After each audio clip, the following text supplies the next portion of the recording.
Shalom. Kita bersyukur oleh karena kebaikan Tuhan kita boleh ada pada saat ini. Kita kembali merenungkan kebenaran firman Tuhan. Namun sebelumnya kita satu di dalam doa. Terpujilah Engkau Allah yang mengasihi dan peduli dalam kehidupan kami. Terima kasih Tuhan, Engkau telah memelihara dan memberkati kami sampai detik ini. Saat ini Tuhan, kami rindu untuk mendengarkan kebenaran firman-Mu. Berfirmanlah bagi kami, karena kami siap mendengarkan Tuhan. Di dalam nama Yesus kami siap mendengarkan kebenaran firman Tuhan. Amin. Kita bersyukur oleh karena kasih setia Tuhan kita boleh ada sampai hari ini. Itu semua karena kemurahan Tuhan. Setengah tahun kita boleh melewati tahun 2022. Itu sesuatu yang membuat kita melihat bahwa sungguh Tuhan yang kita sembah itu adalah Tuhan yang sangat baik. Tuhan yang memelihara, Tuhan yang melawat kehidupan kita. Sehingga 6 bulan lewat, kita bisa melewatinya dengan kekuatan, dengan pertolongan, dengan kuasa yang daripada Tuhan. Mari, saya undang kita semua untuk merenungkan kebenaran firman Tuhan dalam Kisah Para Rasul. Pasalnya yang pertama, Kisah Para Rasul pasalnya yang pertama ayat yang ke-9 sampai ayatnya yang ke-11. Ya. Kisah Para Rasul pertama ayat yang ke-9 sampai yang ke-11. Saya akan membacakannya untuk kita. Demikian firman Tuhan. Sesudah ia mengatakan demikian, terangkatlah ia disaksikan oleh mereka, dan awan menutupnya dari pandangan mereka. Ketika mereka sedang menatap ke langit, waktu ia naik itu, tiba-tiba berdirilah 2 orang yang berpakaian putih dekat mereka, dan berkata kepada mereka, "Hai orang-orang Galilea, mengapakah kamu berdiri melihat ke langit? Yesus ini yang terangkat ke surga, meninggalkan kamu, akan datang kembali dengan cara yang sama seperti kamu melihat dia naik ke surga." Puji nama Tuhan. Kita yang berbahagia adalah yang membaca, merenungkan, dan melakukan kebenaran firman Tuhan di dalam kehidupan kita. Bapak Ibu Saudaraku yang kekasih dalam Tuhan, tema renungan kita pada saat ini yaitu pergi untuk kembali. Sekali lagi, pergi untuk kembali.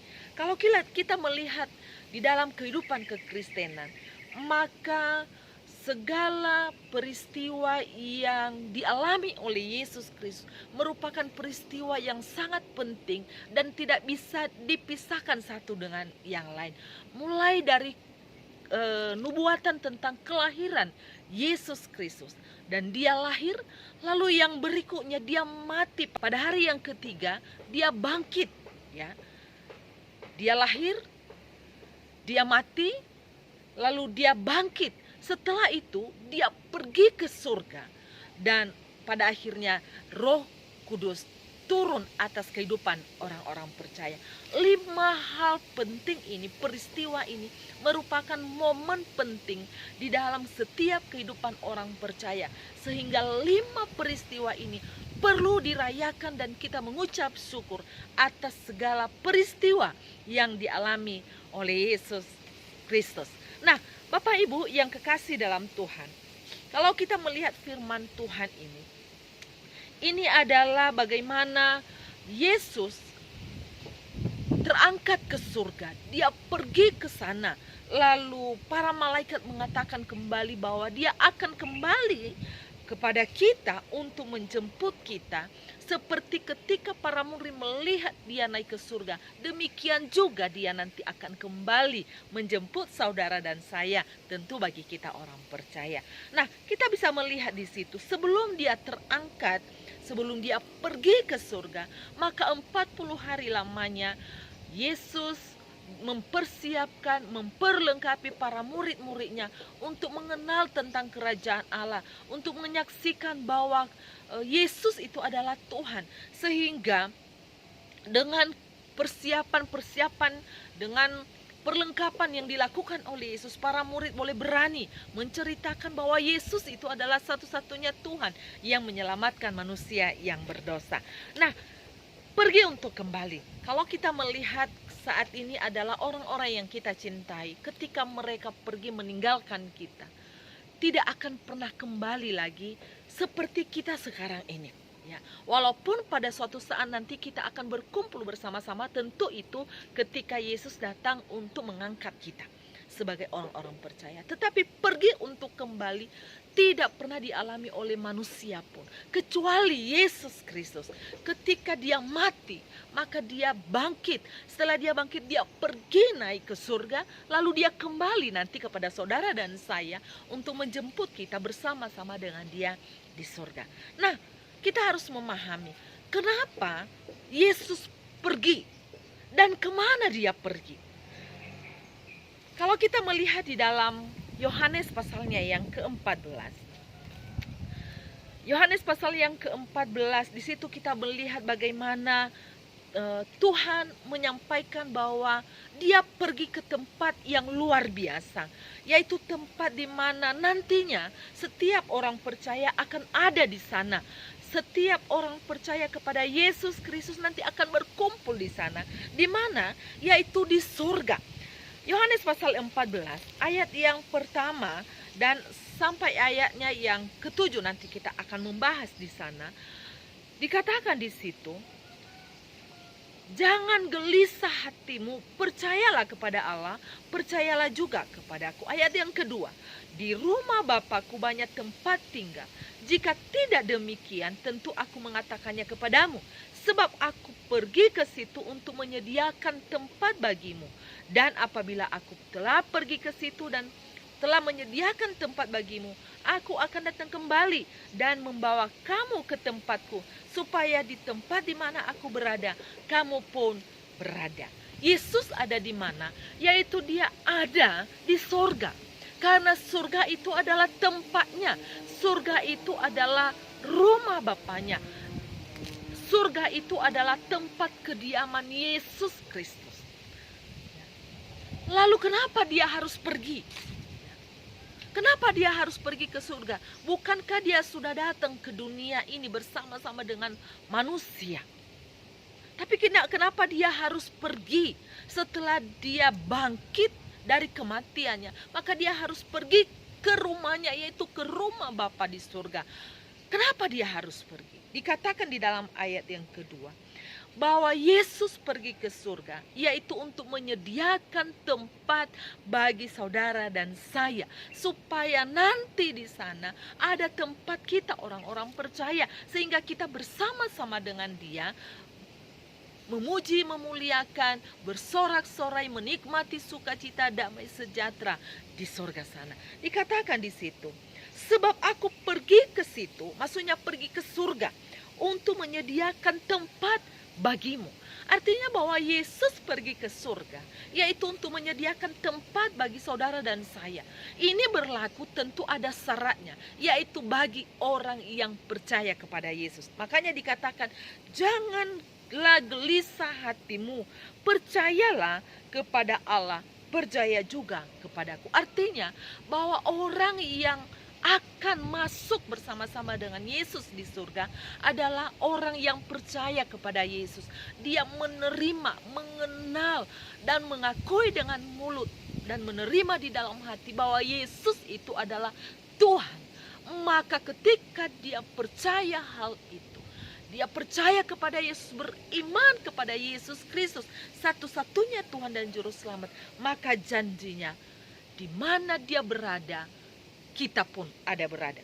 Dikatakan di situ, dan kemana aku pergi, kamu tahu jalan ke situ.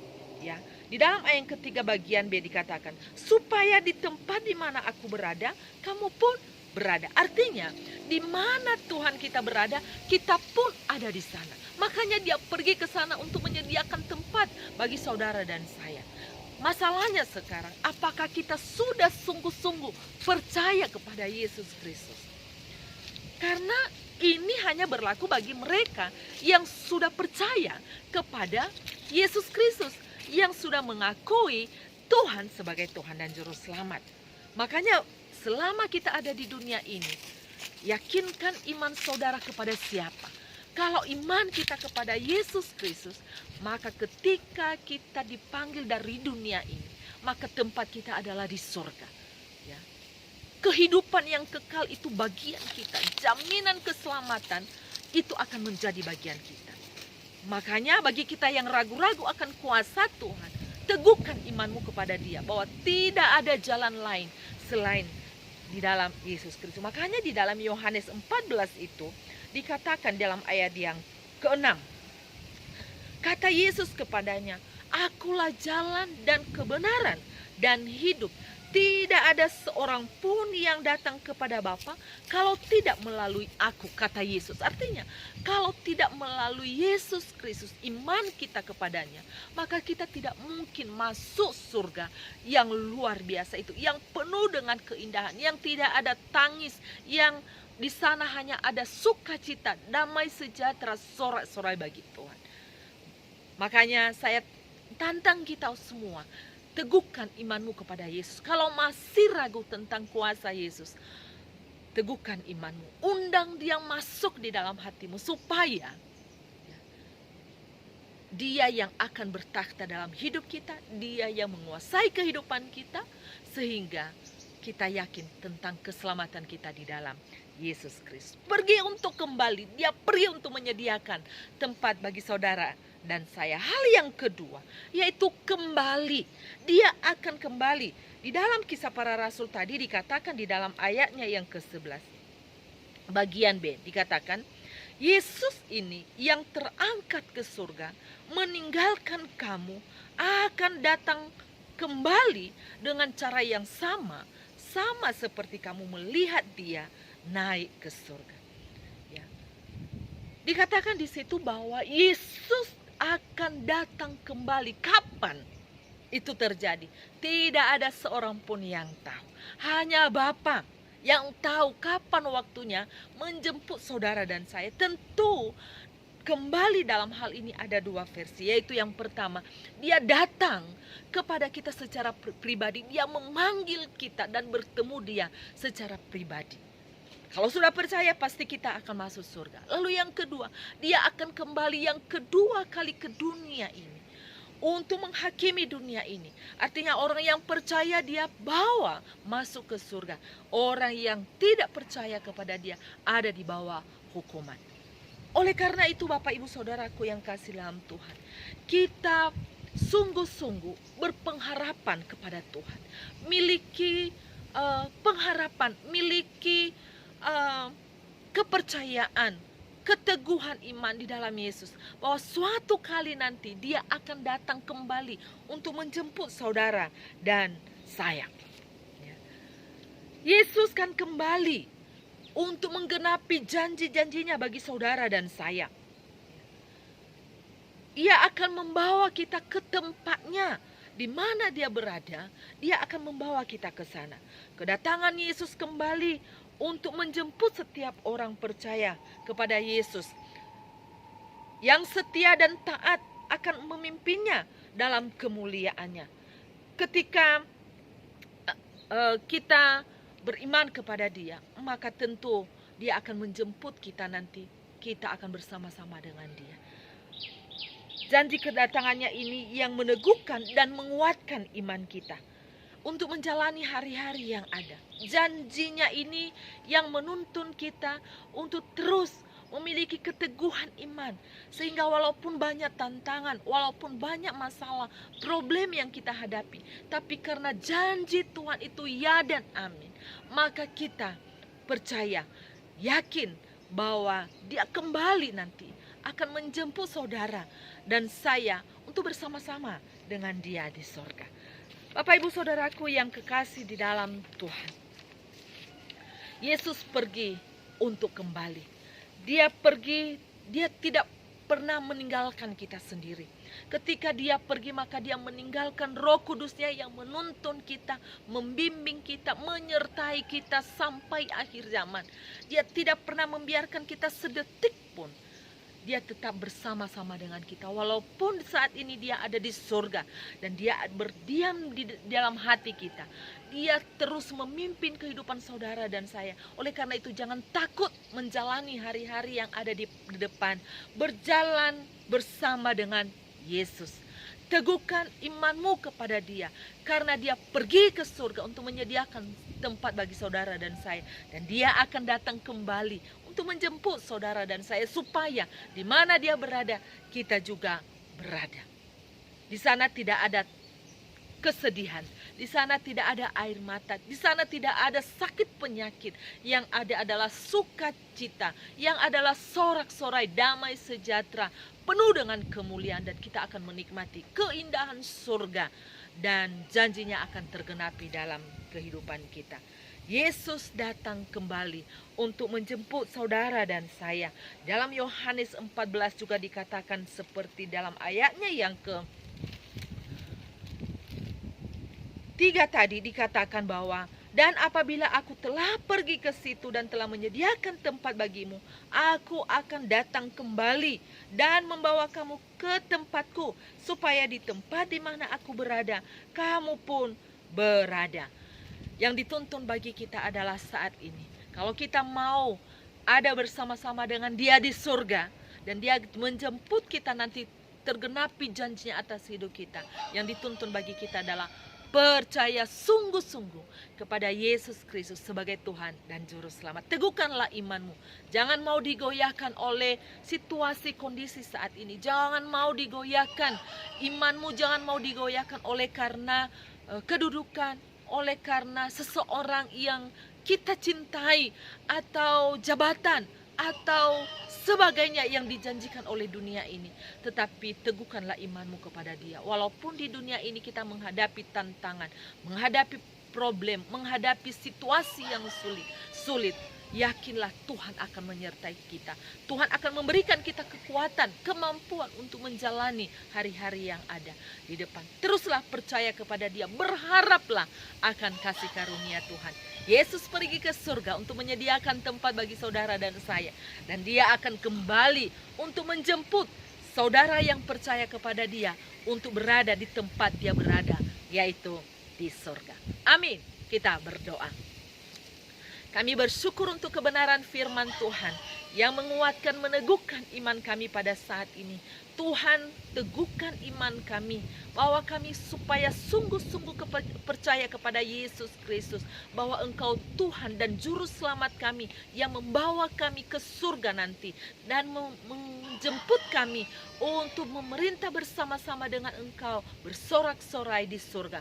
Oleh karena itu Tuhan, ini kami anak-anak-Mu, jangan biarkan iman kami digoyahkan oleh dunia ini, tetapi biarlah kami berdiri teguh di dalam iman kepada Yesus Kristus. Berkati bangsa kami, berkati pemerintahan kami, berkati gereja-gereja Tuhan, berkati juga saudara-saudara kami yang membutuhkan pertolongan, yang sakit dijamah disembuhkan di dalam Yesus Kristus, yang mempunyai problem persoalan, Tuhan berikan solusi bagi mereka, supaya iman mereka tetap teguh di dalam Yesus Kristus. Terima kasih Bapa, segala pujian, segala hormat, kemuliaan hanya bagi Yesus Kristus, dan kami bersyukur untuk berkat yang Kau janjikan bagi kami di dalam Allah pencipta langit dan bumi, di dalam Yesus Kristus Tuhan dan Juru Selamat, dan di dalam pimpinan kuasa Roh Kudus yang menyertai kami sekarang sampai selama-lamanya. Haleluya. Amin. Tuhan Yesus memberkati. Tetap semangat.